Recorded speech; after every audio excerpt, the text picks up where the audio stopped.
Woi, yang namanya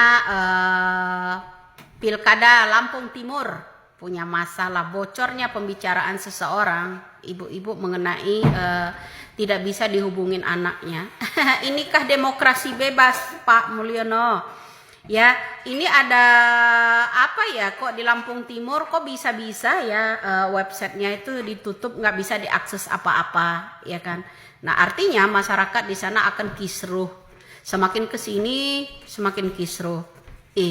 Berlomba-lomba ini berebut jabatan dengan apapun caranya untuk menyingkirkan orang lain, bukan berdasarkan prestasi, tapi ya itulah namanya, ada yang money politik, ada yang saling serang menyerang.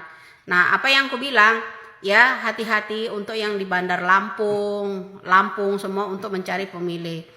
Nah, kita ini bro ya, rekomendasi itu dari partai manapun ya, asalkan jangan mengikuti alur kecurangan seperti biasanya kita pemilu, ya kan.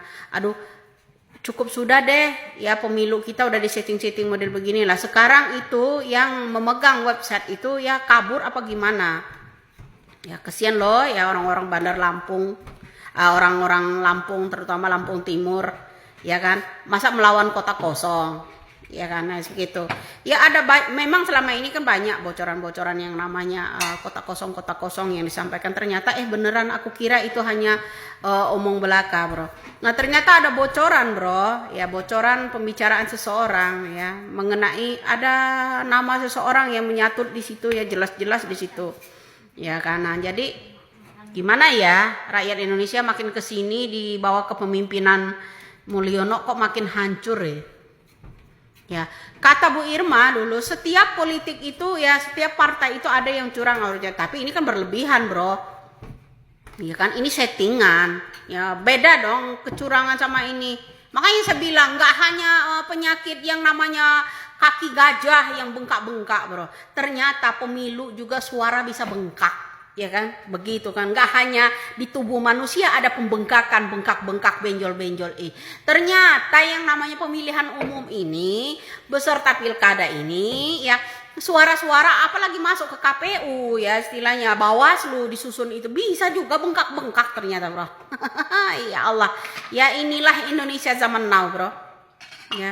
Pantesan Bapak dulu ya bilang lebih susah melawan penjajah di negara sendiri ketimbang penjajah orang asing.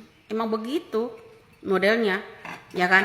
Nih ada ancaman-ancaman, ada gimana ya, itu untuk menghadapi pilkada aja. Dan ada pula nih anggota-anggota DPRD ya, setelah dilantik gadaikan SK ya, mengajukan pinjol nih ya. Aku khawatir aja negara kita kan ya akan dipinjolkan pulang ke negara asing, terutama Cina katanya dulu ya. Negara kita ini akan digadaikan pula SK-nya ya, seperti orang-orang yang baru yang dilantik ya, anggota-anggota DPRD-nya itu ya, baru-baru dilantik, gadaikan SK-nya untuk pinjaman uang modal 500 juta. Keren kali bro Indonesia ini ya. Mana teriakan kalian untuk negara ini mana? Kok bisanya cuman komen gitu kan? Ayo speak up dong. Giliran ada orang speak up, pelanggaran undang-undang ITE katanya kan begitu kan? Nah, terus Indonesia sampai kapan sumpul-sumpul terus model begini? Lihatlah Lampung Timur. Apa yang terjadi sekarang? Lihatlah Ogan Komering Ilir. Bawaslunya gratifikasi bro, gratifikasi, ditangkap di penjara sekarang ini. Kalau memang ya pemerintah daerah kamu punya nyali-nyali ya, tuh periksa itu para Bawaslu ya, itu tuh ya, gratifikasi mengenai dana-dana hibah ini banyak sekali bro, belum terungkap. Apalagi anggaran pemilu kita ini kemarin mencapai 78 triliun. Nggak tahu anggaran yang namanya anggaran untuk pilkada ini berapa triliun negara kita memberikan mereka uang untuk modal pilkada. Tapi kalau pilkada juga hasilnya udah setting semua begini, kota kosong, buat apa kita mengeluarkan anggaran segitu besarnya untuk ngenakin perut mereka? Mereka akan kewakil rakyat? Enggak lah. Contoh tuh ada, baru dilantik DPRD aja mereka udah ngajuin ke bank itu yang namanya Aduh, ada pula ini begitu dilantik ini tuh sales yang namanya mobil-mobil. Udah berkeliaran bro, nawarin anggota-anggota DPR.